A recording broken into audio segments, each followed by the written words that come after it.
de ce webinaire, c'est de revenir sur l'évolution des objectifs de la conférence de Pékin de 1995, mais également d'observer et discuter des méthodes utilisées concrètement par les organisations de solidarité internationale afin d'inclure le genre dans les missions de développement.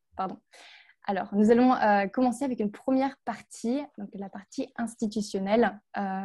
Cette partie est adressée à Jules Falquet, mais j'invite également Claudie à intervenir si elle le souhaite. Donc, la question, c'est quelles ont été les conséquences de la conférence de Pékin de 1995 sur le travail de coopération entre les institutions et ONG? Et est-ce que les institutions internationales comme l'ONU sont réellement des alliés pour la défense de l'égalité de genre et des droits des personnes LGBTI? Merci beaucoup de cette question. Alors, juste quand même une toute petite question d'éclaircissement. Est-ce que vous vous attendez à ce que je parle là une vingtaine de minutes, par exemple? Est-ce que j'ai une vingtaine de minutes devant moi, c'est ça, 20-25? Oui, à peu près. À peu près. Voilà, pour savoir comment je déroule mon propos. Donc voilà, d'abord, je voudrais vous dire que je suis très heureuse d'être avec vous les organisatrices et avec vous les personnes qui assistent. C'est toujours un peu frustrant de ni voir vos visages, ni entendre vos voix, que tous les micros et caméras soient fermés, mais je compte sur au moins les réactions de ma collègue et amie Claudie et puis des personnes dont je vois le visage, au moins pour me dire si ça va trop vite, ça va trop lentement, s'il y a des choses qui ne vont pas, s'il y a des questions de compréhension immédiate, n'hésitez pas à m'interrompre ou à me faire des signes pour me, et peut-être, je ne sais pas si sur le chat éventuellement c'est possible aussi, pour me dire si il y a quelque chose que je dois changer en cours de route. Est-ce que c'est possible que vous fassiez ça? Oui, bien sûr. Bien sûr. Alors, je voudrais me présenter aussi quand même rapidement pour dire d'où je parle, parce que ça me semble tout à fait important. Bien sûr, vous m'avez présenté dans les très grandes lignes, mais je voudrais dire aussi qu'au moment de la conférence de... Alors, je suis française, je suis sociologue, je suis aussi militante, féministe et lesbienne. Et au moment de la conférence de Pékin, je me trouvais au Salvador, donc en Amérique centrale, dans l'objectif de faire mon travail de recherche pour ma thèse qui portait sur la participation des femmes au projet révolutionnaire de la guérilla du FMLN, Front pour la libération nationale. Ça a son importance parce que je faisais donc, je participais aussi en quelque sorte, pour le dire très rapidement, au mouvement des femmes et au mouvement féministe qui s'est développé au Salvador juste après la guerre. Et donc, il y a eu au Salvador une rencontre féministe continentale en 93, dans la longue série des rencontres féministes continentales. Donc, c'était la 6e. Elle a lieu à l'automne 93, en novembre. Et c'est à ce moment-là que s'engagent des discussions critiques sur la conférence de Pékin on est à ce moment-là dans la période de préparatifs. Donc moi, j'ai assisté et participé aux discussions critiques des préparatifs de la conférence de Pékin en étant dans un petit pays du Sud, d'Amérique latine, et depuis le mouvement féministe en train d'émerger après une longue période de guerre. Donc voilà, c'est depuis ce point de vue-là que je vais dire des choses.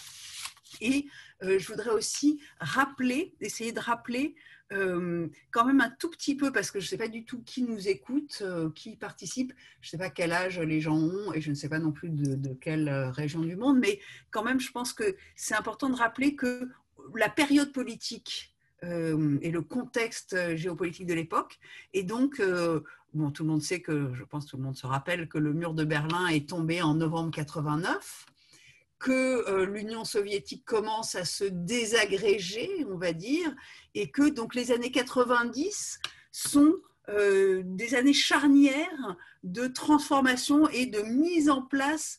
Le néolibéralisme est inventé bien avant, hein, il est inventé dans les années 40 par notamment l'économiste autrichien Hayek. La première mise en place, c'est les années 70 dans le cadre de la dictature de Pinochet au Chili, donc à partir de 73. Donc pour imposer les mesures néolibérales, il a fallu quand même une dictature militaire, mais disons, ça reste un petit peu isolé. En 80, en 79, accession de Margaret Thatcher au pouvoir en Grande-Bretagne et en 80 de Reagan aux États-Unis, qui sont deux personnes qui, depuis l'exécutif de pays du Nord, mettent en place des mesures économiques, pour le coup libérales, clairement inspirées aussi de, on va dire, cette doctrine générale. Et puis, donc voilà, ces années 80, Grande-Bretagne, États-Unis. Et puis, avec donc, la chute du mur de Berlin et le démantèlement de l'Union soviétique et du bloc soviétique, disons, dans les années 90, alors il y a vraiment ce déploiement complet. Il y a ce qu'on a appelé le monde unipolaire pendant quelques années, hein, et avec les États-Unis, gendarmes du monde, enfin, il faut se revenir un peu, se remettre dans ce contexte-là. Mais assez rapidement, dans les années 90, c'est une analyse que je fais, que d'autres certainement font aussi, mais on voit comment de ce monde unipolaire avec les États-Unis seuls en lice, à la tête du monde, etc., ou gendarmes, cow-boys du monde, au cours des années 90, les institutions internationales, FMI, Banque mondiale, ONU, puis à partir de 95, l'OMC qui est formée, dans le cadre d'ailleurs de toutes ces transformations, occupent un rôle croissant. Et une des choses que je trouve importante, c'est de voir à quel point, en fait, bon, c'est des institutions qui sont toutes issues des accords de Bretton Woods, donc après la Deuxième Guerre mondiale, mais souvent on dissocie, on a tendance à voir l'ONU comme quelque chose d'un petit peu à part et plutôt sympathique, et puis FMI, Banque mondiale, maintenant on est un peu plus habitué à les critiquer, ce n'est pas encore le cas dans les années 90. Mais en tout cas, on a tendance à les voir séparément. Alors que, moi, une des choses qui me paraît importante à rappeler, c'est à quel point elles fonctionnent ensemble. Et la conférence de Pékin, pour moi et pour une partie du mouvement féministe en Amérique latine et dans les Caraïbes, a permis de souligner ces liens qui n'étaient pas forcément visibles. Donc ça, c'est une première série d'éléments. Et en fait, comment les institutions internationales, FMI, Banque mondiale et ONU en visage le plus visible, comment ces institutions internationales ont joué un rôle croissant dans les années 90, c'est notamment à travers une série de conférences internationales organisées par l'ONU. Donc, Banque mondiale, FMI, à travers les prêts, etc., et les plans d'ajustement structurel qui sont donc des manières d'imposer les politiques néolibérales et les agendas néolibéraux. Et pendant ce temps-là, l'ONU, qui se positionne en quelque sorte comme un nouvel acteur supranational, d'autant plus important que la compétition Est-Ouest, États-Unis-URSS, etc., s'est estompée. Et l'ONU parvient à se placer comme une espèce d'arbitre un peu au-dessus de la mêlée. Et moi, je voudrais réfléchir avec vous sur le fait qu'en fait, l'ONU n'est pas du tout au-dessus de la mêlée. En fait, l'ONU défend en quelque sorte des intérêts néolibéraux, pour le dire de manière très schématique et très simplifiée. Donc, cette série de conférences, elle prolonge des conférences de l'ONU qui avaient déjà lieu, mais qui étaient beaucoup moins visibles pour plein de raisons, et qui étaient des conférences qui sont à échéance, qui se répètent tous les 10 ans. Donc la décennie s'ouvre avec 92, la conférence de Rio sur le sommet, ça s'appelait le sommet de la Terre, c'était environnement. Et dès ce sommet de la Terre, l'ONU a organisé préalablement, hein, puisque encore une fois avec cette prévision à 10 ans d'échéance, hein, et comme une grosse bureaucratie internationale. Donc, dès la conférence de Rio, l'ONU avait fomenté en amont la participation des femmes, et notamment, donc depuis 91, depuis l'année d'avant. C'est pour ça qu'à Rio, il y a une très importante tente des femmes et une très grosse part, très importante et très significative participation des femmes. C'est aussi parce que les femmes sont intéressées, sont organisées, mais c'est aussi parce que ça fait partie d'un processus d'organisation fomenté, financé, etc., pensé par l'ONU. 92, Rio.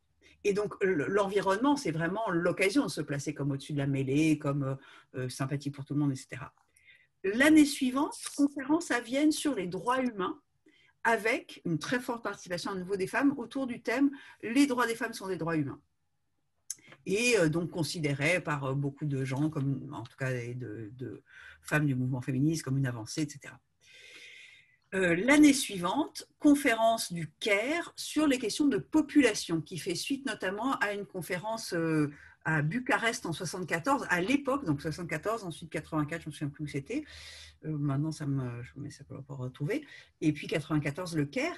Et ce qui est intéressant, c'est qu'en 74, les pays du Sud, dans cette première conférence sur les questions de population, avaient dit « Ah là là, mais on vous voit venir avec vos gros sabots, vous les pays du Nord, vous voulez qu'on ait moins d'enfants parce que nous, nos enfants, c'est des futurs révolutionnaires. » C'était l'époque où ils pensaient qu'ils allaient faire la révolution mondiale, etc.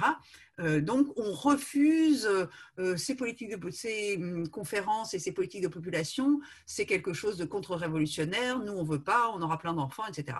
Et puis, 20 ans après, le truc s'est complètement retourné, et notamment la participation des femmes, en quelque sorte, a changé. Et là, l'ONU finit par apparaître en 94 comme l'allié des femmes, et notamment des femmes du Sud, contre une alliance entre le Vatican, qui a donc un siège à l'ONU, il ne faut pas l'oublier, en tant qu'État, et puis un ensemble de pays chrétiens, et puis un ensemble de pays aussi musulmans, qui sont, eux, en fait, très opposés, notamment en question d'avortement. Donc, OK, 92, grosse participation des femmes à Rio. 93, toujours grosse participation des femmes, les droits des femmes sont des droits humains. 94, l'ONU a vraiment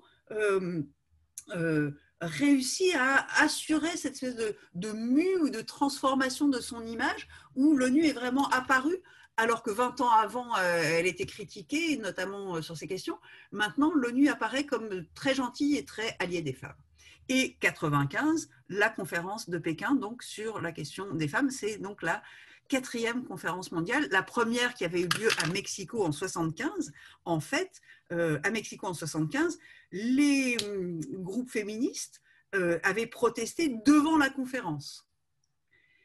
Et en 95, à l'inverse, les groupes féministes, en fait, donc en 75, l'ONU organise une conférence des gouvernements, où il n'y a quasiment que des hommes d'ailleurs, et puis il y a un off qui se fait en dehors, organisé par des groupes féministes. En 95, l'ONU organise le in et le off. Donc là, on est dans une situation complètement différente. Et l'ONU organise le in des gouvernements et l'ONU organise le off des associations de la société civile, etc. Et cette fois-ci, semble le faire en alliance avec le mouvement des femmes et le mouvement féministe. Je vois que je suis à peu près à la moitié de mon temps. Donc, oui, vous avez tout à fait le temps. Donc, allez-y. Ouais. Okay, c'est très intéressant en tout cas. Merci. Donc, voilà, on est dans une configuration tout à fait particulière. Et donc ça, c'est un petit peu le cadre général. L'ONU, donc, prépare ces conférences, et donc prépare notamment la conférence de Pékin plusieurs années à l'avance, et fait des préparatifs régionaux. Donc, pour l'Amérique latine et les Caraïbes, il y a des préparatifs régionaux et même sous-régionaux, je ne vais pas rentrer dans le détail, mais et l'ONU a aussi décidé de thèmes qu'elle considérait centraux pour les mouvements dans les différentes régions du monde et tout. Donc là, pour l'Amérique latine et les Caraïbes, le thème central, il y a 2 thèmes centraux, c'est violence et participation politique. Et en fait, quand on regarde bien, on se rend compte que depuis au moins 5 ans avant, l'ONU a financé des projets de groupes féministes pour travailler sur les questions, par exemple, de pouvoir politique, etc., et de violence. Mais ça, en fait, moi, je m'en rends compte au fil du processus, mais c'est quelque chose dont certaines personnes qui ont accès, qui regardent les programmes de l'ONU, qui sont expertes dans chercher des financements et tout, certaines personnes en ont conscience, mais le gros du mouvement féministe et des femmes du tout venant, elles ne se rendent pas du tout compte pourquoi elles ont commencé à faire des ateliers sur participation politique, etc. Je dis ça parce qu'en fait, la question s'est posée après au fur et à mesure. Mais la plupart, elles disent bon, on a travaillé là-dessus parce que c'était intéressant. Elles ne se rendent pas compte qu'il y a cette planification derrière. Elles n'ont pas les moyens de le savoir. En plus, à l'époque, il n'y a pas Internet à peine. Enfin, bon. OK. Donc, on est en 93 au Salvador. Donc, on est en plein dans les préparatifs, dont certaines personnes se rendent compte, d'autres non. Certains groupes le savent, d'autres non. Et il y a la rencontre féministe continentale, donc du mouvement féministe auto-organisé, etc. Et dans cette rencontre, il y a 2 féministes qui distribuent un tract en disant « Est-ce que vous vous êtes rendu compte, chers amis, que pour cette conférence, les préparatifs sont financés pour la région par l'Agence interaméricaine pour le développement, c'est-à-dire la coopération des États-Unis Et bon, quand elle dit ça, surtout au Salvador, la guerre a été, disons, le gouvernement contre-révolutionnaire a été financé pendant 12 ans par les États-Unis. Donc pour les gens, les États-Unis, ça veut dire ça, quoi. Grosso modo, pour beaucoup de gens, ça veut dire, bon, les États-Unis ont financé le gouvernement d'extrême droite, les escadrons de la mort, etc. Donc, est-ce que vous vous rendez compte de ça? En plus, la coopération des États-Unis, pour beaucoup de gens, ils se souviennent, enfin, un certain nombre de gens et surtout de féministes se souviennent que c'est cette même agence qui finance aussi des recherches sur les contraceptifs et les stérilisations en faisant des expériences sur des femmes indiennes, en pratiquant soit des expériences, soit carrément des pratiques de stérilisation des femmes noires, notamment à Puerto Rico, etc. Bon. Donc, en fait, ce que je veux vous dire avec ça, c'est que dans cette rencontre féministe continentale, il y a des féministes qui commencent à dire « ouais, mais déjà, regardons le processus de Pékin est financé de manière par la coopération des États-Unis qui, en général, n'a pas fait que des trucs très, très favorables aux femmes, et notamment aux femmes noires ou aux femmes indiennes ou aux femmes de classe populaire, qui a aussi pas mal servi de paravent à un certain nombre d'actions de la CIA. Bon, donc voilà, elle commence à agiter ces questions et puis aussi du coup à faire remarquer que justement c'est l'ONU organise cette fois-ci le in et le off. Et puis comment l'ONU l'organise, et puis que l'ONU a décidé les thèmes dont il allait falloir parler, et puis que pour la rédaction du rapport, il y a déjà plus ou moins des groupes qui sont pressentis pour désigner le pré-rapport et que ça va rapporter de l'argent et seulement. Enfin, donc, c'est toute cette réflexion et ces critiques qui commencent à avoir lieu, à émerger. Et maintenant, pour le dire un peu d'une autre manière, ce que je voudrais dire, c'est comment, ce n'est pas du tout l'ensemble du mouvement féministe latino-américain et des Caraïbes, mais un certain nombre d'individus et de groupes, à partir de cette rencontre, donc en novembre 93, cette 6e rencontre féministe continentale, ont commencé à développer un ensemble de critiques et elles ont été connues comme le courant féministe autonome. Donc ça, c'est des choses dont je parle dans les 2 articles que j'ai envoyés pour les gens qui souhaitent les consulter. Il y en a un qui est devenu le chapitre d'un de mes bouquins qui s'appelle « De gré ou de force, les femmes dans la mondialisation ». Voilà, il y a l'article le plus ancien, l'autre qui s'appelle « 20 ans de critique au développement » fait une histoire plus longue. Mais voilà, donc ce que je voudrais dire, c'est que une partie du mouvement féministe latino-américain et des Caraïbes a été tout à fait pionnier dans cette réflexion critique, qui est une réflexion critique, donc pas seulement du FMI et de la Banque mondiale, mais aussi de l'ONU et aussi, de manière plus générale, de la coopération. Et quels sont les grands thèmes qui ont été critiqués? Je vais essayer de le dire sans trop perdre le fil, parce qu'il y a tellement de choses qu'on pourrait dire, mais la première chose, c'est que tout ce processus de financement d'activités préalables, etc., préalables aux grandes rencontres et notamment à la rencontre de Pékin, ça a fomenté quoi? Ça a fomenté de la concurrence tout simplement entre les groupes pour obtenir les financements et pour être les groupes choisis qui vont aller à Pékin, etc. Mm-hmm. Et vraiment très concrètement, on l'a vu dans une réunion où il y avait plein de groupes autour de la table et il y a un groupe qui dit « Ah mais un des groupes dit que cette coordination n'existe pas ». Pourquoi elle disait ça? Parce qu'elle voulait être le groupe qui allait recevoir les $500 par le rapport. Bon, c'est moche, mais voilà. Donc ça, c'est un premier élément. Deuxième élément, le fait d'amener pas mal de financements. Bien sûr, ça peut être vu de manière positive, mais sauf que ces financements, en fait, et l'histoire l'a prouvé, n'ont pas du tout été pérennes. Et ces financements, non seulement ont alimenté la concurrence, mais aussi une professionnalisation qui peut être une bonne chose, mais qui peut aussi être recruter des comptables, recruter des avocates, recruter des machins, qui, en fait, finalement, c'est leur travail salarié, c'est pas leur militance. Donc, si on fait une manif qui n'est pas pendant les heures de bureau, elles n'y vont pas, quoi. Je simplifie un peu et je résume terriblement, mais bon, il y a toute cette dimension de substitution de certaines militantes par des professionnels qui ne sont pas du tout forcément, elles sont professionnelles certes, mais elles ne sont pas du tout forcément particulièrement militantes et particulièrement féministes.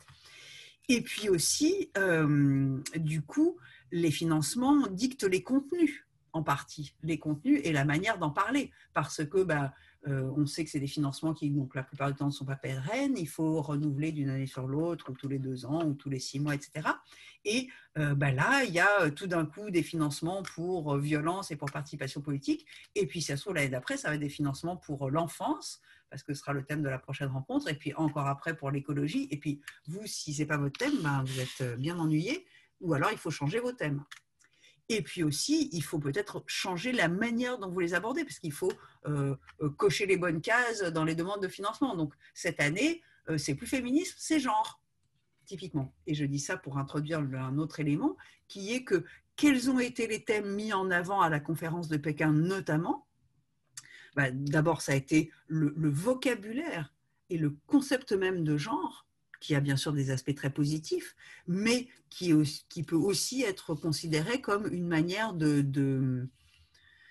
en anglais, downplay, en français, d'abaisser, oui, de rabaisser, oui. De limiter, le niveau de radicalité des revendications, parce que au lieu de ça, finalement, on ne parle plus tellement de féminisme, on parle de genre, et puis pour beaucoup de gens, genre, ça veut tout simplement dire femme.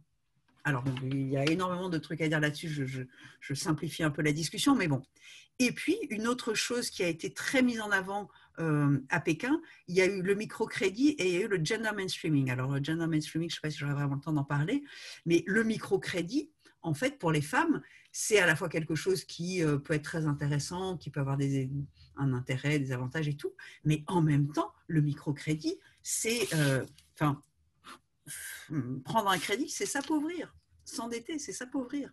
Et une autre question, alors là, je vous renvoie à un article très intéressant d'une collègue belge qui s'appelle Edwige Pimence-Poulet, qui avait un article justement sur le microcrédit et toute la logique de Yunus et de la Grameen Bank, bien avant qu'ils soient nobilisés. Et une des choses qu'elle observait, c'est qu'en fait, du coup, avec l'histoire du microcrédit, les femmes, notamment du Sud, sont présentées comme pauvres, au lieu qu'on puisse se rendre compte qu'elles sont appauvries. Il n'y a plus de question sur l'appauvrissement des femmes. Elles sont présentées comme pauvres, comme c'était leur nature ou leur essence, et comme ayant besoin de la main tendue, tendant la main envers les gentils banquiers. Alors qu'en fait, le microcrédit, c'est des banques. Les banques, ce n'est pas le Père Noël. Les banques, ils cherchent des profits. Elles cherchent des profits. Et une des choses qu'on voit, notamment dans le travail très précoce donc de Pimence-Poulet, il y a eu plein d'autres travaux depuis, mais l'intérêt du travail de Pimence-Poulet, c'est qu'il était très pionnier. On voit que les taux d'intérêt de la Grameen Bank, par exemple, sont très élevés.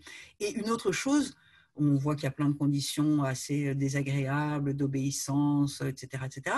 Mais une autre chose qui est tout à fait intéressante, c'est qu'en réalité, beaucoup de femmes dans beaucoup de pays du Sud, c'est pas qu'elles sont pauvres, c'est qu'elles sont appauvries, et c'est même pas qu'elles sont pauvres en général ou que juste elles n'ont pas accès au crédit, c'est vrai aussi, mais c'est que elles ont accès et elles ont des formes de mobilisation d'argent et de ressources qui, jusqu'alors, étaient restées en dehors des circuits financiers des banques.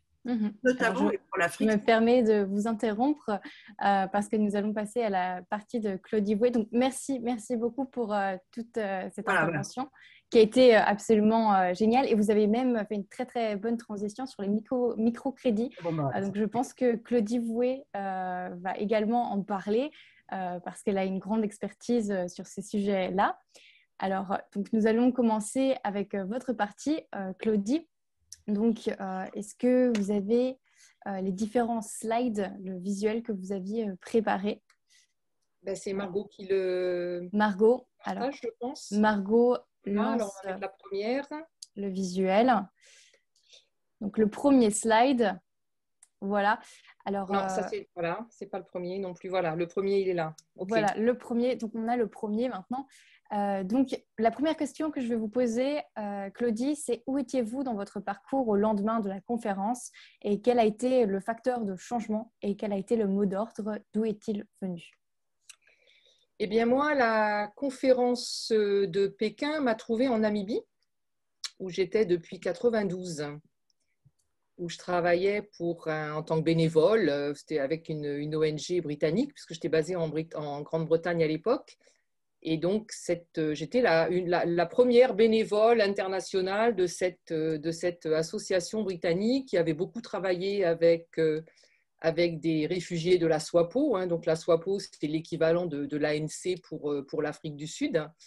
Et donc, moi, j'avais rencontré en Écosse, où j'habitais à l'époque, beaucoup de jeunes Namibiens, Namibiennes qui étaient venus, voilà, dont les études étaient soutenues par cette organisation, donc qui ensuite m'a envoyé en Namibie et qui préparait la relève, hein, puisque la Namibie était à l'époque le dernier État indépendant d'Afrique, hein, parce que la constitution, l'apartheid s'est terminé en Namibie. C'était la Namibie en gros, hein, ça s'appelait l'Afrique du Sud-Ouest à l'époque, et c'était en gros une dépendance de l'Afrique du Sud, et exactement les mêmes lois d'apartheid s'appliquaient en Namibie qu'en Afrique du Sud. Donc moi, j'étais impliquée dans le mouvement anti-apartheid en Grande-Bretagne, donc je rencontre ces Namibiens, ces Namibiennes, et je leur dis que j'ai envie de partir, que j'ai envie de faire des choses. Je travaillais déjà sur les coopératives de femmes, puisque j'étais en Écosse pendant les années Thatcher, que j'ai bien connues. Donc, j'abonde dans le sens de Jules sur le contexte géopolitique, puisque voilà, moi j'étais en Écosse, j'ai vécu la grosse grève des mineurs, à travers laquelle beaucoup de femmes sont sorties pour soutenir les piquets de grève, et elles ont tenu la grève à bout de bras. Et moi, je travaillais sur ça. Voilà, je travaillais sur je faisais ce travail avec ces femmes mineures, ou femmes de mineurs notamment, sur du développement local autour de la grève. Et donc, donc je rencontre les Namibiens, je pars en Namibie, et donc Beijing me trouve là-bas. Et donc, je travaillais déjà sur la question justement, alors, c'était pas vraiment, et c'était évidemment là toute la complexité. J'étais avec le ministère de l'Éducation des adultes, l'éducation informelle, non formelle plutôt. Et donc, je travaillais sur un programme d'alphabétisation fonctionnelle, et on avait dit, on ne va pas juste faire de l'alphabétisation, il faut que ça soit connecté à quelque chose d'économique. Donc, on va travailler sur les Income Generating Activities. Voilà. Donc, les fameuses AGR en français, activités génératrices de revenus. J'ai toujours le poil qui se hisse, chaque fois que je prononce ce mot, parce que j'en ai fait une overdose qui n'est pas passée. Donc, c'était économique, donc activité génératrice de revenus, et que j'ai commencé donc avec cette association, et puis ensuite j'ai continué avec l'UNICEF, donc de 92 à 97, en gros, j'étais en Namibie sur cette question-là. Et moi, déjà, je disais, pour l'avoir vécu un petit peu en Écosse en travaillant avec les femmes, je disais, mais si on ne travaille pas aussi sur un peu ce qui se passe dans les ménages, sur les rapports de pouvoir dans les familles, sur la place des femmes plus largement dans la société, on pourra fournir autant de machines à coudre qu'on voudra pour leurs petits commerces, et on pourra fournir autant de fours à pain qu'on voudra pour les boulangeries, on ne se sortira pas de ça. On était dans une situation où les femmes n'avaient pas le contrôle de leurs revenus, hein, aussi, tout simplement. Et même si la constitution namibienne était à l'époque certainement la seule constitution africaine à avoir l'égalité de genre inscrite dès le départ, hein, de la constitution de 90-91, dès le départ, a eu ces questions-là inscrites dedans. Voilà. Pour autant, la situation n'était pas brillante pour faire court pour les femmes. Et donc Beijing est arrivé, il y avait quelques associations en Namibie, mais très très peu, en tout cas pas sur ces questions-là. Donc ça n'a pas fait beaucoup de bruit en Namibie, cette conférence de Pékin. Moi, je savais que ça existait, je suivais ça de plus ou moins loin. Et puis donc à un moment donné, quand ça a commencé à être plus visible, et puis bon, comme disait Jules tout à l'heure, hein, il n'y avait pas Internet, hein, donc c'était un peu plus compliqué d'avoir accès aux infos que ça ne l'est maintenant. Donc par des chemins détournés, les copines qui n'étaient pas en Namibie, tout ça, je me renseigne, je reçois l'info, etc. Et donc là, ce que ça a voulu dire pour moi, très concrètement, c'est qu'à un moment donné, je suis vraiment montée voir les gens à l'UNICEF qui supervisaient un peu mon travail. Et j'ai dit, là, ça ne va plus, quoi. L'histoire des machines à coudre, l'histoire des petits pains, l'histoire de coudre des uniformes, c'est autre chose qu'il faut qu'on fasse. Et donc, pourquoi j'ai mis ces photos? Donc, voilà, dans le coin à gauche, voilà, c'est moi, il y a 30 ans à peu près, donc dans le nord de la Namibie. Typiquement, juste à côté, c'est le genre de projet voilà, où les femmes faisaient des uniformes. Non, vous restez, voilà, vous ne bougez pas encore. Les femmes faisaient des uniformes pour les écoles. En même temps que l'Afrique du Sud envoyait des uniformes très bon marché qui concurrençaient, non, vous restez encore, voilà, qui concurrençaient la production locale. Donc, c'était très, très compliqué parce qu'elle tournait à vide. Hein. Ça n'était absolument pas une façon de générer vraiment de revenus durables d'aucune sorte. Et donc, moi, ce que j'ai demandé à faire, c'est à faire le tour, d'abord à travailler de beaucoup plus près avec le département des affaires des femmes et commencer à faire un peu le tour de tous les ministères avec le département donc, des affaires des femmes.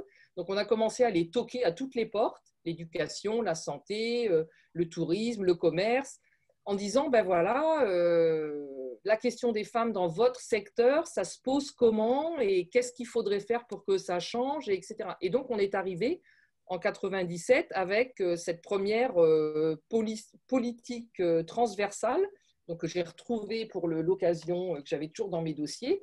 Et donc là, il y a tous les sujets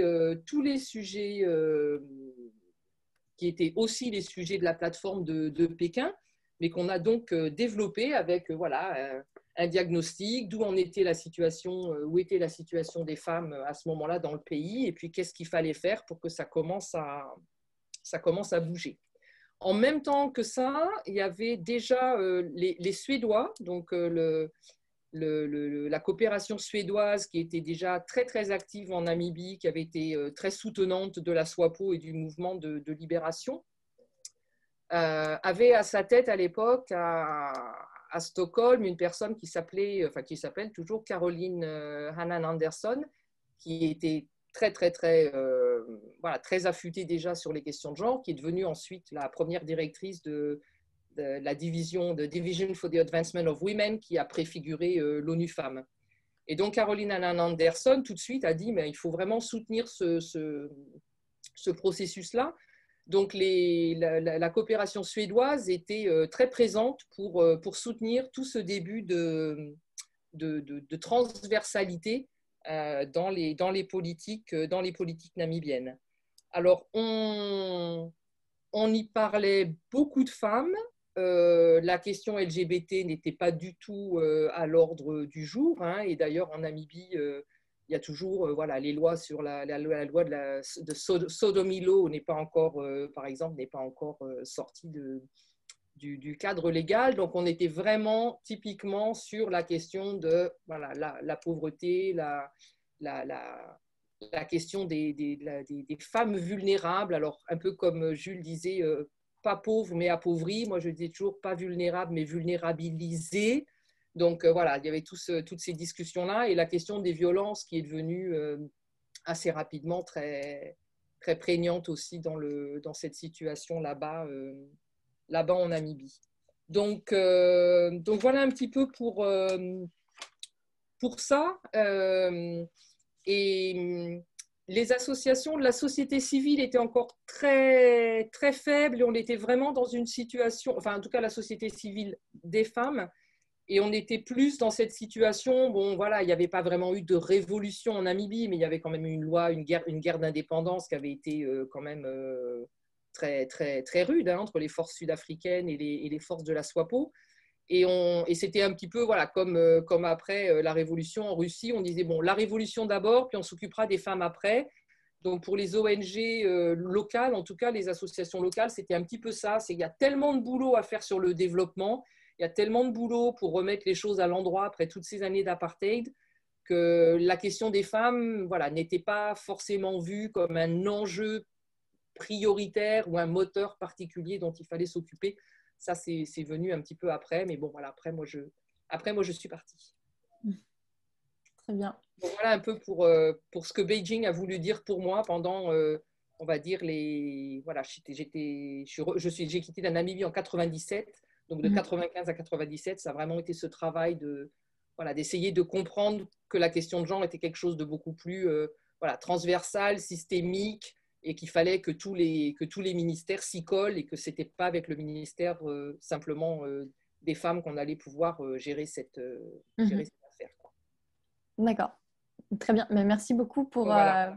Pour vos explications. Donc, alors, est-ce qu'on passe au deuxième slide pour la prochaine question, donc, qui est la dynamique entre les différents acteurs. Donc, les ONG sont-elles les principaux moteurs pour faire avancer la défense de l'égalité de genre et des droits des personnes LGBTI, en particulier depuis 1995? Alors bon, comme vous l'avez compris, on a choisi de faire un petit peu de storytelling. Oui. C'est pas ma vie, mon œuvre, mais voilà, on s'est dit que ça pouvait être intéressant de repartir de l'expérience. Alors, quand j'ai quitté la Namibie, où j'avais rencontré Karen Levy, qui avait lancé avec Caroline Moser à l'époque un département donc, au sein de l'Université de Londres qui s'appelait The Gender Policy and Planning Unit. Donc, Caroline Moser, si vous avez lu, donc c'est voilà, le triple rôle, la division, les outils d'analyse, etc. Donc, Karen Levy et Caroline Moser donc, avaient lancé ce programme.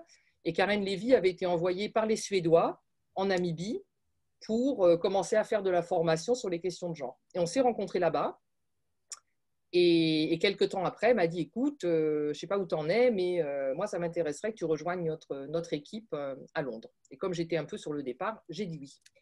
Donc je suis passée à l'université. À l'époque, c'était encore possible, sans doctorat, quand on avait d'expérience de terrain, d'avoir sa place à l'université, en tout cas en Grande-Bretagne. Et pourquoi ça a été... alors, j'y suis restée donc début 97 à fin 2001, donc 5 ans. Moi, je fonctionne un peu en plan quinquennal aussi. Et donc, pourquoi ça a été des années importantes aussi après Pékin?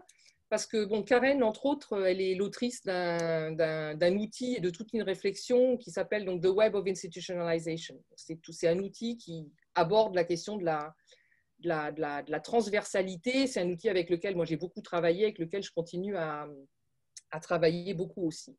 Donc, qu'est-ce qui s'est passé? Pourquoi est-ce qu'elle m'avait demandé de venir? C'est qu'on a vu justement après 95 énormément de demandes affluer vers des institutions comme donc le DPU.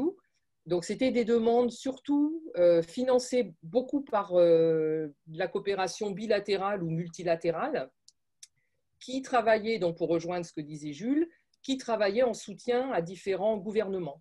Donc, on a eu, par exemple, pendant 3 semaines, des hauts fonctionnaires de tout le Pakistan qui venaient pendant 3 semaines se former à la question du genre. Puis, le mois d'après, c'était 25 du Vietnam qui arrivaient. Moi, j'ai fait un long travail en Tunisie avec beaucoup d'allers-retours sur plusieurs années, mais très axé toujours sur le gouvernement. Qu'est-ce que les gouvernements, qu'est-ce que les ministères doivent mettre en place pour arriver à intégrer cette question de genre. Donc, c'était clairement financièrement très soutenu donc, par la coopération bilatérale et multilatérale. À l'époque, on avait été aussi appelé pour faire la formation, par exemple, à Bruxelles, au sein de, ça s'appelait la DG8, c'est DEFCO maintenant, mais ça s'appelait la DG8 à l'époque. C'est la division qui s'occupait de la coopération internationale. Donc, on avait beaucoup de personnes des ministères qui venaient. Et puis après, donc, on faisait un peu des cours sur mesure. Et puis après, on avait un gros diplôme chaque année. Ça durait 3 mois. Et là, on avait, alors c'était en anglais au départ, et là, on avait toutes sortes d'ONG notamment, aussi des gens de gouvernement, mais aussi, surtout beaucoup d'ONG et d'associations qui venaient. Donc, des associations vraiment féministes, et qui venaient d'Asie, d'Amérique latine, d'Afrique francophone, et puis aussi des ONG plus de développement, mais qui voulaient s'approprier un petit peu cette démarche-là. Et là, évidemment, c'était fascinant parce que c'était vraiment l'occasion justement de comparer comment ça se passait sur les différents continents. Donc, on voyait très nettement déjà la dynamique associative féministe qui était déjà super puissante en Amérique latine, avec en face des dynamiques très, très différentes, hein, venant d'Asie ou de pays, y compris de pays africains, où on n'était pas du tout dans les mêmes dynamiques. Alors, ce n'était pas les mêmes géopolitiques non plus. Donc, c'était un travail qui était à la fois assez outillé, hein, parce qu'on essayait vraiment de produire des outils d'analyse. Alors, vous voyez la deuxième photo, là, on était déjà sur les questions d'intersectionnalité, hein, où on mettait déjà en avant que les questions de genre, ce n'était pas que le sexe, mais voilà, ça entrecoupait tout un tas d'autres intersections, etc. On était aussi beaucoup sollicité par exemple, la DDC, donc, qui est la coopération suisse.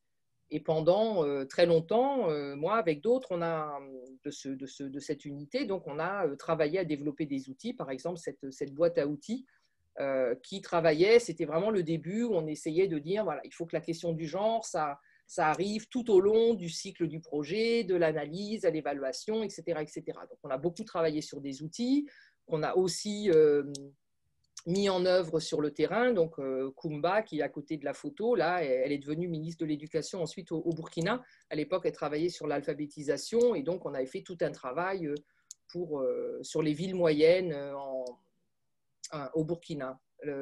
En espagnol, c'est un travail qu'on avait fait avec une étudiante chilienne. Ensuite, j'étais partie la rejoindre au Chili et on avait travaillé sur la planification locale, donc municipale, comment mettre la question de genre dans les questions municipales.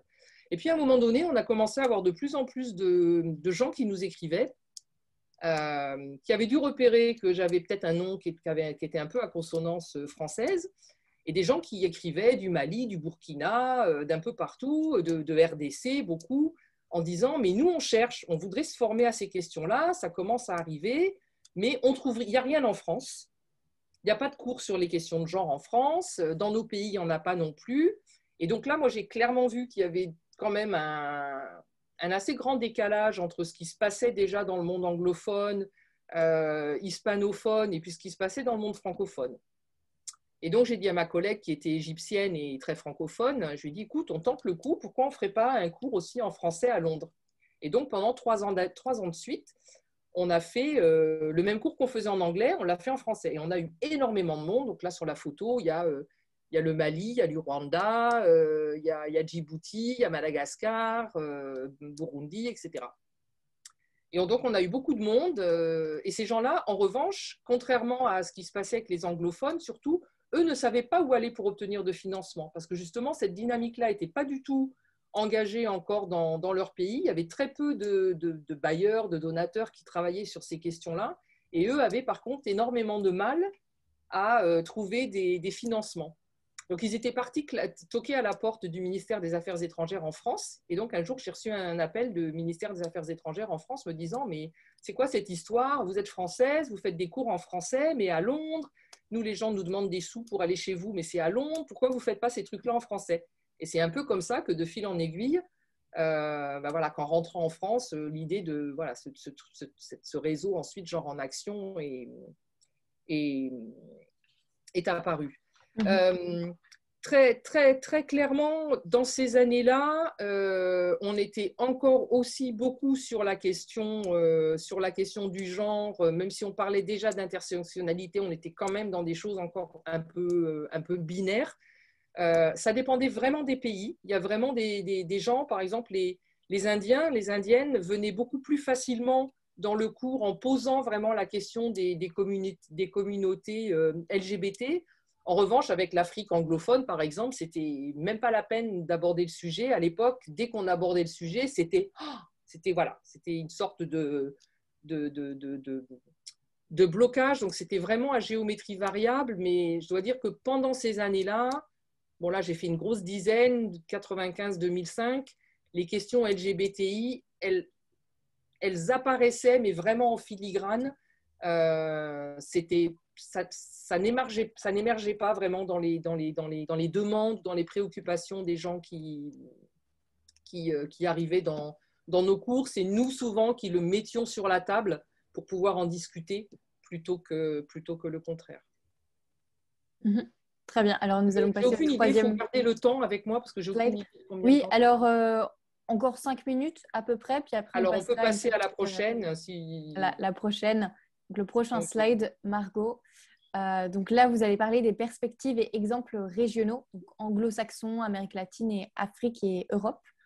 C'est bien ça? Alors, pour parler de ça, je vais un petit peu partir un peu de l'expérience de Genre en Action.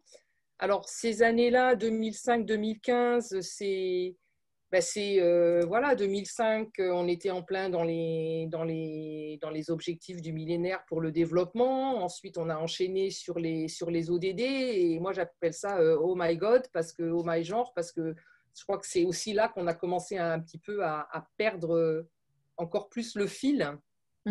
Euh, donc avec Genre en Action, donc ce réseau, je pense que c'est l'époque à laquelle on s'est connus, d'ailleurs avec Jules. L'idée, c'était justement de faire émerger l'expertise, ou en tout cas la demande, et l'expertise et la demande et l'approche qu'il pouvait y avoir sur ces questions-là dans les pays francophones, et puis essayer juste aussi de faire le lien entre ce qui se passait dans différentes régions. Donc j'ai mis typiquement en haut une photo qui vient d'une des conférences de AWID. Donc AWID, qui, voilà, grand réseau d'associations féministes qui réunit 3000, 4000 personnes à chaque fois qu'elle fait un forum. La première fois que j'y suis allée, en 2004, à tout casser, on était 15 francophones. Voilà. Et donc, il y avait vraiment, voilà, le monde francophone, des associations de femmes et féministes étaient relativement très, très, très absentes. Et donc, ça, c'est vraiment une des choses qu'on a essayé de faire avec Genre en Action, par exemple, dès le forum d'EWID 2008, et puis ensuite en 2012, c'est d'avoir vraiment un rassemblement, une délégation, pouvoir vraiment pas simplement faire que les francophones se rencontrent, parce que ça, à la limite, elles n'avaient pas besoin de nous pour le faire ça, mais que les francophones puissent aussi aller à la rencontre d'autres espaces de militantisme féministe. Et là, pour le coup, c'était très intéressant sur les questions LGBT, parce que je me souviens en Afrique du Sud, quand on est arrivé là-bas, et donc il y avait des espaces, des ateliers, des associations très ouvertement sur les questions LGBT. Et nous, dans notre délégation, on a des gens qui nous ont dit, mais on croyait qu'on était venu à une rencontre sur les droits des femmes. Mais en fait, c'est que sur les questions LGBT. C'était vraiment un choc, je crois, vraiment pour certaines. Et il a fallu vraiment qu'on engage énormément de discussions pour faire admettre que ce n'était pas un sujet très discuté dans l'espace francophone, mais que la question des personnes LGBT, c'était aussi une question de genre. Et ça a permis vraiment toutes ces rencontres d'aller au-delà, de détricoter la binarité du genre, justement, par le fait de se frotter un peu avec d'autres espaces géopolitiques qui travaillaient sur ces questions-là. On a essayé aussi d'ouvrir des chantiers qui étaient un peu nouveaux par rapport aux 12 thèmes de la plateforme de Pékin. On voyait bien effectivement que ce qui était le plus travaillé, un peu fatalement, c'était effectivement la question de la santé de la reproduction, les questions d'éducation. Bon, à partir de 99 et après avec toutes les COP, donc la question de l'environnement quand même et du changement climatique qui s'est vraiment installée dans le sujet. Mais par exemple, la question genre et commerce, c'était très peu décrit, très peu raconté. Toutes les questions de macroéconomie, on en parlait relativement peu. J'ai fait un webinaire cet après-midi avec Mariama Williams qui travaille beaucoup sur la question du commerce, et on se remémorait ça justement, comment ça a été compliqué de faire émerger ces questions-là. Donc nous, par exemple, on avait fait un partenariat avec Bridge, qui a disparu depuis, qui était un centre vraiment dédié à la question du genre au sein de l'université de Brighton. Et on a travaillé avec elle sur tous ces kits actu qui abordaient un peu des nouvelles questions, donc pour essayer justement d'élargir un peu le spectre de ce sur quoi on travaillait, ce sur quoi on pouvait travailler avec les questions de genre. On a commencé à travailler pas mal les questions de budgétisation sensible au genre, etc. Et puis en Alors, parallèle de ça, parce que ça nous semblait fondamental justement, c'était d'essayer aussi de travailler avec des plus petites associations, des associations féministes, notamment donc en Afrique francophone, mais à Madagascar aussi, où on avait un groupe assez actif, pour dire voilà, comment est-ce que les associations féministes ou féminines peuvent aussi entrer en interaction avec toutes ces histoires d'objectifs du millénaire, d'objectifs du développement durable. Comment est-ce qu'on peut, et ça a vraiment été le début de toutes ces questions, c'est comment est-ce qu'on peut en même temps survivre en restant militante, féministe, en gardant le cap de ce sur quoi on veut travailler, tout en n'étant pas complètement déconnecté de ce qui se passe au niveau des politiques publiques, parce que c'est quand même aussi sur ça qu'on veut avoir un impact. Et si on reste que entre nous à faire du micro-projet, on n'aura pas d'impact sur les politiques publiques. Donc, on avait lancé, par exemple, avec un soutien à l'époque de l'AFD, le réseau des observatoires de l'égalité de genre, où l'idée, c'était justement, voilà, qu'est-ce qu'on peut mettre en place pour observer, mesurer, plaider, changer, donc être dans quelque chose de transformateur sur les questions de genre. Alors, je me permets de vous interrompre, je suis vraiment désolée, parce qu'on voudrait vraiment avoir une bonne vingtaine de minutes à la fin pour adresser toutes les questions que notre public nous pose. Donc, si on pouvait passer à la dernière partie de votre présentation. Oui, très rapidement alors. Oui, voilà. Ouais. 1 ou 2 minutes. Ouais. Voilà. Allez-y. La dernière partie, je vais dire, c'est un peu le grand écart du en même temps. C'est la situation dans laquelle on se trouve maintenant. C'est ce que décrivait Jules. C'est comment est-ce qu'on fait pour survivre en tant que féministe ou association féministe quand on est toutes mises en concurrence perpétuellement à travers des appels à projets, quand les appels à projets sont beaucoup plus ficelés pour des grosses ONG de développement qui ne sont pas forcément féministes mais qui le deviennent, dans une époque où tout le monde est féministe et où on a une diplomatie féministe en France, par exemple, en même temps qu'une forte militarisation, quand même une contradiction dans les termes. Quand on est en concurrence directe avec tout un tas de cabinets pour qui la question, travailler sur les questions de genre devient une niche un petit peu comme une autre. Donc, j'ai appelé ça un peu le grand écart du en même temps, ce qui fait pour des gens comme moi que dans la même veine, je peux être, comme cette semaine, en train de faciliter un atelier pour les Cambodgiens sur l'empowerment économique des femmes dans l'industrie verte. Et en même temps, avec mes copines de mon collectif féministe, chaque fois qu'on peut choper le maire Castaner, par exemple, M. Castaner qui passait à Angoulême, leur remettre des paquets de gâteaux qui s'appellent le petit financier et avoir une discussion avec eux sur à quel moment est-ce qu'on se met à financer vraiment les questions d'égalité. C'est en même temps développer des outils parce que la politique de la ville en France veut aussi tester la budgétisation sensible au genre, mais en même temps, se mobiliser pour un flash mob pendant le festival de la BD pour rappeler qu'il y a des questions. Et c'est à la fois, quand je suis en train de faire une évaluation d'un programme de l'Union européenne en Tunisie, me joindre aux copines de l'Association des femmes tunisiennes démocrates le 1er mai, parce que je trouve que c'est là que ça se passe. Ou être dans un webinaire justement annonçant le prochain forum égalité, donc Beijing plus 25, tout en étant aujourd'hui, ce soir avec vous pour avoir une autre parole.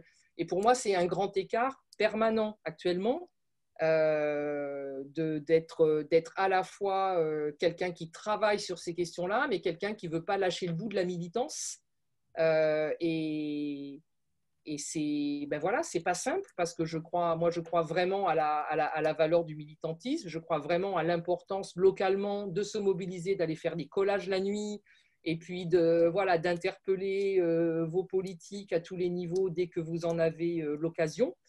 Et en même temps, je ne peux pas ne pas penser que c'est aussi important de pouvoir parler avec, cette semaine, avec un tas de personnes très impliquées dans les questions environnementales et d'industrie au Cambodge, et d'essayer de faire passer justement un message fort sur l'économie féministe et de dire que l'industrie ne se fera pas sans qu'on réfléchisse aussi à la reproduction, sans qu'on réfléchisse aussi au care et sans qu'on réfléchisse au savoir des femmes et toutes ces questions-là.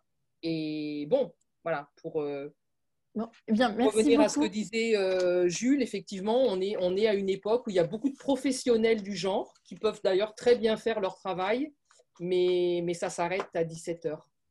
Voilà, c'est ça. Donc, il n'y a plus beaucoup de militantisme. Donc, en tout cas, je vous remercie pour votre expertise et de nous avoir donc recontextualisé tout ça. Donc, vous avez vraiment deux expériences très différentes, mais qui sont absolument intéressantes. Et on a reçu pas mal de questions. Alors maintenant, je propose de passer aux questions. Donc, nous avons une question que je vois ici directement dans le chat. Alors bonjour, merci pour vos... Ah, alors c'est une question de Déborah. Alors merci pour vos analyses. J'imagine que chaque région du monde, de par son contexte géopolitique ou social, doit faire face à des défis qui leur sont propres. D'après votre expérience, quels ont été les objectifs de développement et de genre dans la région du Maghreb, de l'Afrique francophone subsaharienne et en Amérique latine? Alors, évidemment, vous avez une expérience de terrain qui est assez vaste. C'est une grande question, mais allez-y. Donc, Claudie, vous voulez commencer ou Jules? Jules, parce que je viens de parler beaucoup, tu peux commencer, puis après Merci, c'était très intéressant. Quels ont été les objectifs de développement et de genre dans la région, enfin en Amérique latine? Là, franchement, je ne sais pas bien répondre à la question parce que les objectifs de qui, pour quelle période ou quoi, je n'arrive pas à bien comprendre la question. Mais pour revenir au fond de mon analyse, et là, c'est pas très sympa ce que je vais dire, mais quand même, c'est-à-dire l'interprétation que moi je fais en m'appuyant sur les interprétations proposées par les féministes autonomes latino-américaines et caraïbes dans le cadre de la critique de Pékin et tout, c'est qu'un des objectifs, évidemment c'est compliqué, mais c'est quand même, ou en tout cas un des résultats, si ce n'est pas un objectif, c'est un résultat, c'est de légitimer, en tout cas dans les années 90, je pense que c'était vraiment clair, légitimer la mondialisation néolibérale en lui donnant un visage féminin et gentil. C'est-à-dire, je ne me rappelle plus qui est l'auteur qui a trouvé cette formule, mais je la trouvais très frappante et très parlante. C'est-à-dire, c'est un petit capitalisme à visage humain porté par les femmes, à travers le microcrédit, à travers la promotion du microcrédit. Et c'est quelque part continuer à faire tourner le modèle, puisqu'en fait la dette, enfin, c'est continuer là en l'occurrence sur la question du microcrédit dans les années 90, c'est continuer à endetter les gens. On ne peut plus endetter les pays où on ne veut plus les endetter, on endette au niveau micro. Et c'est vraiment aussi l'analyse de Edwige Pimence-Poulet.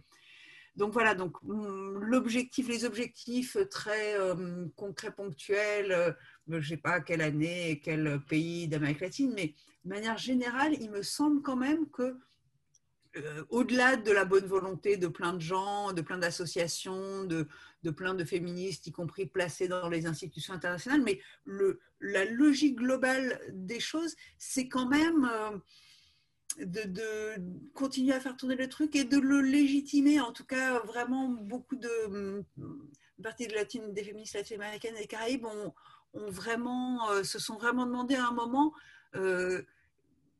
dans quelle mesure elles ne faisaient pas le jeu de ce programme néolibéral, et quand même, au bout du compte, même si on verse de l'argent, on fait des lois d'un côté, l'avancée néolibérale, elle conduit à un appauvrissement dramatique de la majeure partie de l'humanité, et dans cette majeure partie de l'humanité, c'est essentiellement les femmes qui sont horriblement appauvries, quoi. Et les millionnaires et les milliardaires les quelques-uns qui surnagent, vous verrez que c'est quasiment tous des hommes par ailleurs, hein. Il y a Liliane Bettencourt, mais enfin, dans l'ensemble, les gens qui se sont beaucoup enrichis, ce n'est pas des femmes.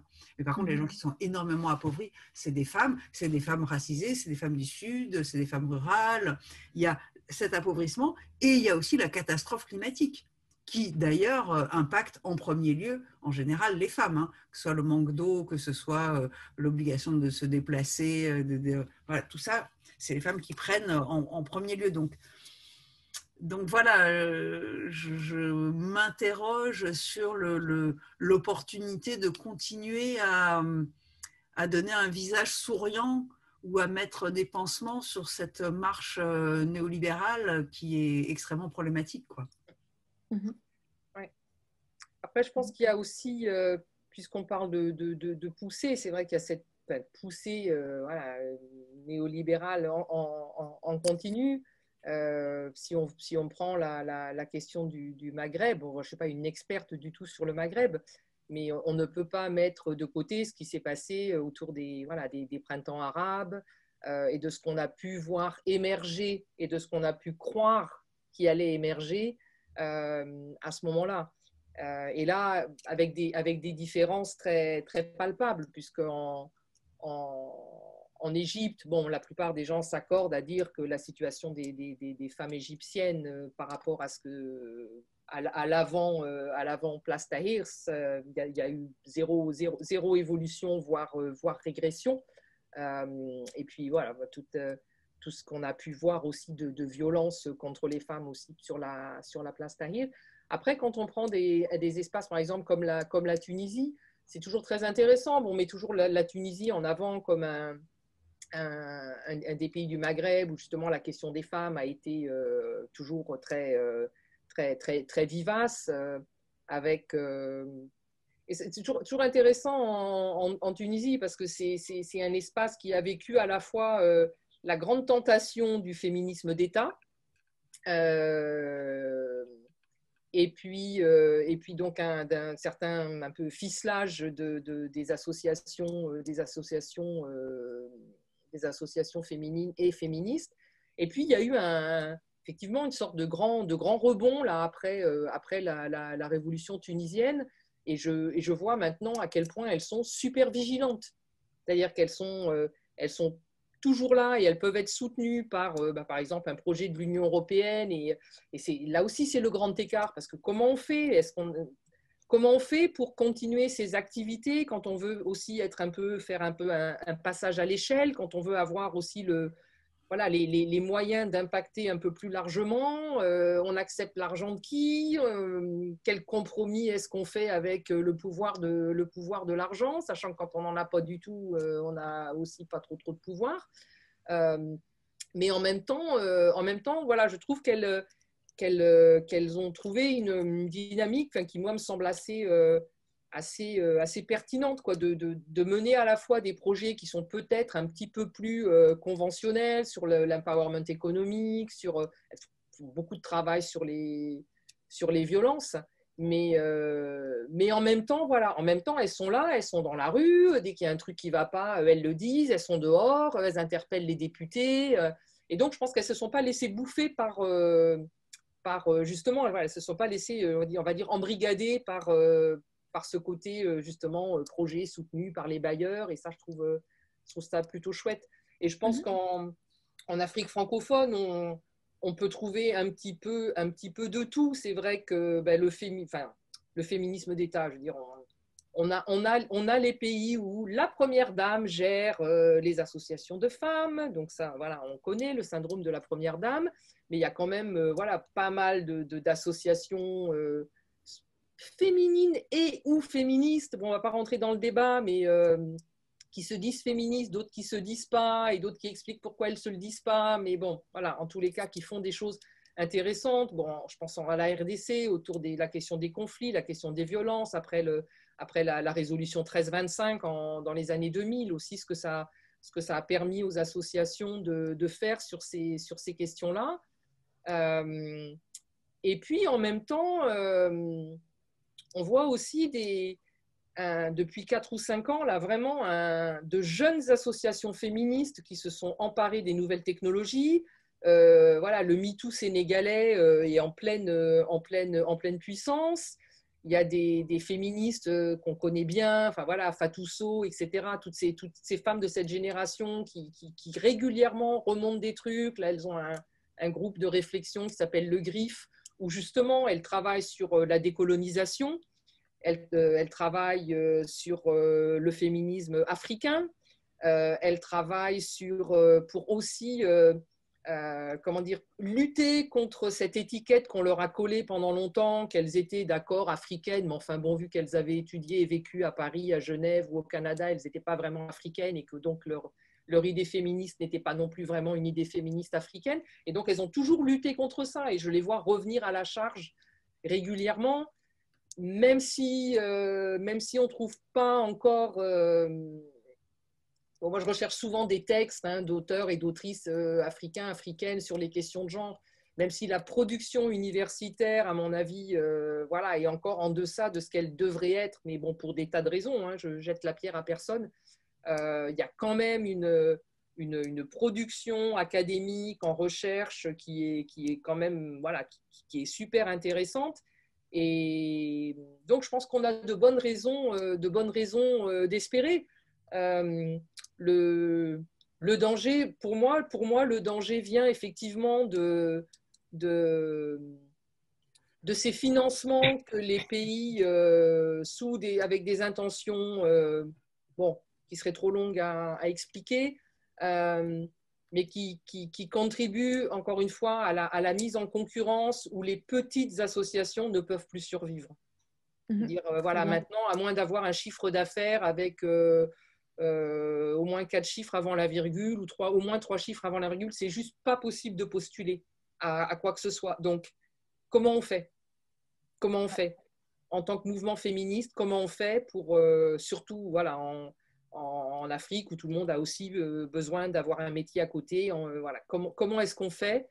Donc on nous dit effectivement, mais nous on avait beaucoup ces débats-là autour de Genre en Action, on nous dit allez chez Orange, et donc les copines RDC disaient bah oui Orange, tu as raison, c'est eux qui font les mines de coltan, on va accepter de l'argent qui vient d'Orange. Et puis après on dit Bill Gates, on dit bah oui mais tu as raison Bill Gates. Donc voilà, et pourtant c'est ce qu'on nous dit, on nous dit changez votre modèle économique. Nous à Genre en Action on nous a dit changez votre modèle économique, faites des prestations, faites des consultations, allez chercher de l'argent dans les fondations. Voilà. Et voilà, nous on pensait que c'était quand même aussi beaucoup la responsabilité des pouvoirs publics que de soutenir le mouvement féministe. Voilà, compliqué. Très bien. Eh bien, j'espère que ça répond à votre question, Déborah. Très bien. Donc moi, je propose de passer à une prochaine question. Donc, je suis vraiment désolée, on n'aura pas le temps de répondre à toutes vos questions. Je vois qu'il y a beaucoup de gens qui sont très actifs dans le public, qui nous posent énormément de questions. Donc, je vais prendre la prochaine question, qui est une question de Françoise. Il y a un effort aux États-Unis pour donner des fonds flexibles et à long terme au mouvement. Est-ce possible pour les bailleurs de vraiment lâcher le contrôle et cela a-t-il une résonance dans le monde francophone? Alors, Jules? Oui. Alors, de toute façon, les bailleurs, c'est très vaste. Il y a toutes sortes de bailleurs différents. Donc, mais quand même, quand on parle de bailleurs gouvernementaux et puis de bailleurs du Nord, je ne sais pas comment dire, ce serait naïf de penser qu'ils vont jeter de l'argent par les fenêtres. Bon, bien sûr, il peut y avoir certains fonds un peu plus libres et d'autres plus contraints, mais dans l'ensemble, je pense que comme au niveau individuel, au niveau plus global, on sait bien que, en général, les personnes qui payent, c'est les personnes qui commandent, quoi. Ouais. Elles peuvent commander avec plus ou moins de souplesse, mais c'est quand même elles qui commandent. Donc voilà. Après, le problème est tellement vaste, mais ce qui est sûr, c'est que plus les fonds sont pérennes, mieux c'est. Ça, c'est indubitable. Et moins ils sont marqués, fléchés, mieux c'est. Ça, c'est une réalité, une évidence. Mais je ne pense pas que les États-Unis, encore une fois, c'est le Père Noël ou son équivalent dans différentes cultures, quoi. Je ne pense pas qu'ils le sont devenus, même s'il n'y a plus Trump. Je pense que ce qui est important de relever, c'est, alors j'ai pas les chiffres en tête là comme ça, mais c'est Hewitt justement qui pendant plusieurs années a fait ce travail qui s'appelait Where's the Money for Women's Rights, et où elle faisait le suivi et où elle montrait très clairement que de la masse d'argent qui vient, alors bon, qui du bilatéral ou du multilatéral, enfin ils ont toute une analyse là-dessus, le pourcentage qui au final arrivait vraiment aux associations locales de femmes et ou féministes était, mais minime, absolument minime. C'est-à-dire qu'au passage, bon, voilà, pour le dire, tout le monde se sucre un peu, quoi. Donc, entre les gros fonds, les grosses ONG de développement, voilà. Donc, tout le monde gère le fonds qui lui est donné pour pouvoir le passer ensuite. Donc, il y a un système comme ça de cascade, sauf qu'au bout de la cascade, c'est un peu sec. Oui, très bien. Alors, nous allons adresser donc, la question de Siké Billet. Alors, je ne sais pas si c'est Siké Billet. Je pense l'avoir vu avant dans le chat. Donc, désolée si j'ai écorché votre nom. Donc, votre question, c'est avez-vous pensé aux relations entre les féministes du Nord et du Sud? Nous, Africaines, avons aussi des problèmes de ce côté-là, des relations de pouvoir. Alors, qu'est-ce que vous avez à répondre à ça? Je sais pas, moi je peux répondre d'abord avant toi, Claudie, pour te laisser quelques Vas-y, instants si tu vas-y. veux. Mais bah, oui, bien évidemment que le problème nord-sud, il est extrêmement fort. Après, voilà, il y a nord-sud, et il y a aussi des questions de classe, parce que il y a aussi quand même des personnes urbaines et de classe moyenne et de la bourgeoisie qui euh, entre guillemets, apporte la bonne parole à des femmes paysannes, rurales, etc. Puis il y a des pays où il y a aussi des questions internes, enfin, je sais pas, au Mexique, les métis par rapport aux populations indiennes, et ainsi de suite. Mais bien évidemment, hein, la coopération, c'est aussi c'est énormément de rapports de pouvoir, et donc les féministes sont loin d'être exemptes de ça, et puis même hors de la coopération. Donc là, c'est une énorme question. Hein. Et qui a déjà été posée plein de fois.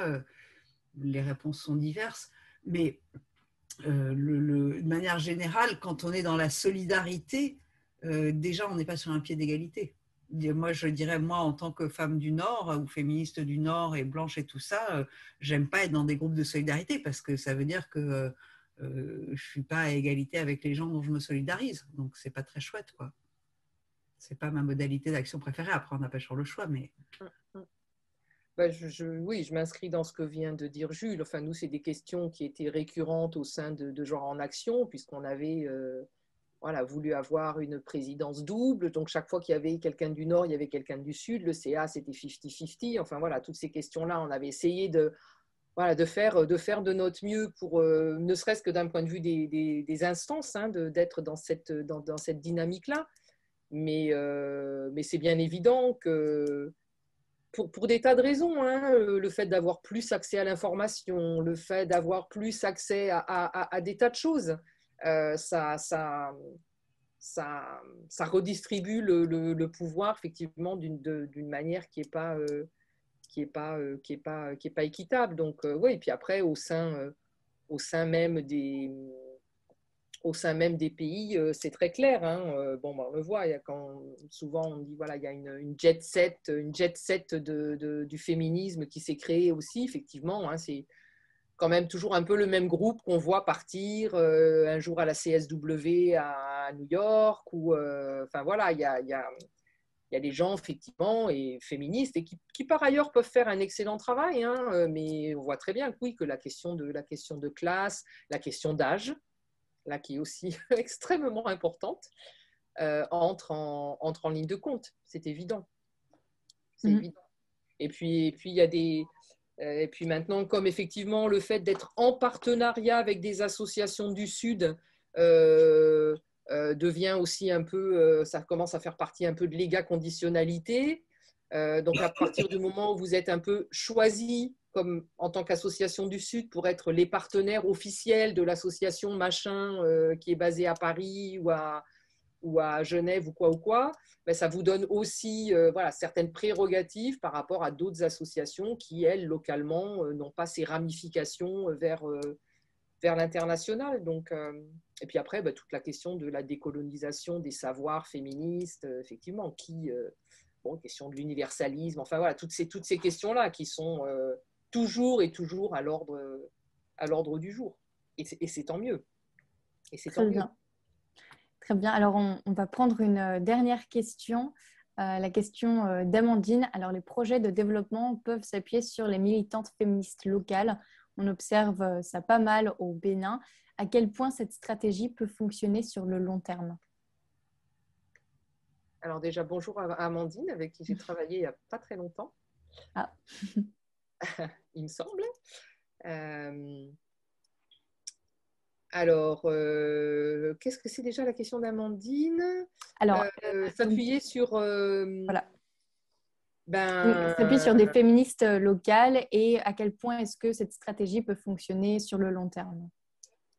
oui, oui. Oui, je pense que de toute façon, les projets de développement qui n'ont pas de connaissances ou de compétences pour travailler sur les questions de genre et pour qui ça devient voilà, alors certains le font de bonne foi, d'autres le font parce qu'ils n'ont pas le choix, il y a un peu de parce qu'il le faut bien. Donc oui, ces projets de développement vont souvent chercher de l'expertise, de l'expérience chez des féministes locales. Qui souvent interviennent plutôt comme consultantes que comme associations féministes. Pour moi, ça c'est un petit peu le problème, c'est-à-dire que je me pose toujours la question de savoir cette expérience féministe, elle a tendance à être assez individualisée quand il s'agit justement de rentrer dans des protocoles comme ça un peu contractuels. Je ne suis pas persuadée que ça bénéficie toujours à l'ensemble du groupe. Il y a souvent une personne qui se détache et qui va voilà, apporter un appui. Donc ça, pour moi, ça peut être aussi problématique parce que ça peut aussi créer, enfin, je ne dis pas ça peut, je sais que ça le fait, pour en avoir été témoin, voilà, ça peut créer des tensions dans le groupe. Mais oui, absolument, il faut absolument s'appuyer sur les féministes locales. Mais le problème, c'est ce que disait Jules tout à l'heure, il ne faut pas juste faire appel aux féministes locales, et ça vaut pour la France, et ça vaut pour le Bénin, où oui, Amandine est au Bénin. Il ne faut pas simplement faire appel à elles comme des prestataires à qui on va donner 8 jours de travail pour accompagner, je ne sais pas, tel ou tel projet. Il faut absolument que, quand elles ne sont pas en appui à des projets de développement, que ces associations féministes locales, elles aient les moyens aussi, de manière pérenne, de travailler et qu'on ne les ficelle pas dans des projets, alors un coup vers les microcrédits parce que c'est la mode ce mois-ci, et puis que la mode suivante, ça sera le changement climatique, et même si c'est des modes très importantes, hein, mais qu'elles puissent développer aussi leur propre agenda de manière pérenne et qu'elles puissent recruter des gens, plus personne ne veut payer de frais de fonctionnement. Bon, ils sont gentils tous les gens qui donnent les crédits, mais eux, leur salaire, ils ne sont pas payés. Donc, voilà, c'est une grande histoire. Très bien. Bien, alors je pense qu'il est temps pour nous de clôturer ce webinaire qui a été très riche. Donc, j'espère que le sujet vous a plu. Nous enverrons d'ailleurs un questionnaire de satisfaction pour connaître votre opinion. Et il est important pour nous et notre organisation, donc également pour les prochains webinaires, d'avoir votre opinion. Donc, s'il vous plaît, pensez à compléter ce questionnaire. Alors, je tiens à remercier infiniment nos intervenantes, donc Claudie Vouet et Jules Falquet, pour votre expertise. C'était réellement un plaisir et au nom de l'IGG, nous sommes très honorés d'avoir pu travailler avec vous. Alors, je tiens aussi à remercier nos bénévoles qui ont fait un travail formidable en coulisses, qui ont passé beaucoup de temps et donné beaucoup de leur énergie pour permettre la réalisation et le bon déroulement de ce webinaire. Donc, je vous invite à nous suivre. Donc, je vous invite tous à nous suivre sur les réseaux sociaux. On est très actifs donc sur Facebook, Instagram, LinkedIn. Il y a plein d'options différentes. Et à bientôt. Donc, comme ça, vous serez tenus au courant de nos futurs projets par les réseaux sociaux. Il y en aura beaucoup. Donc, n'hésitez pas à vous inscrire pour les prochains. Voilà. Merci beaucoup et bonne soirée. Merci à vous. Bonne soirée.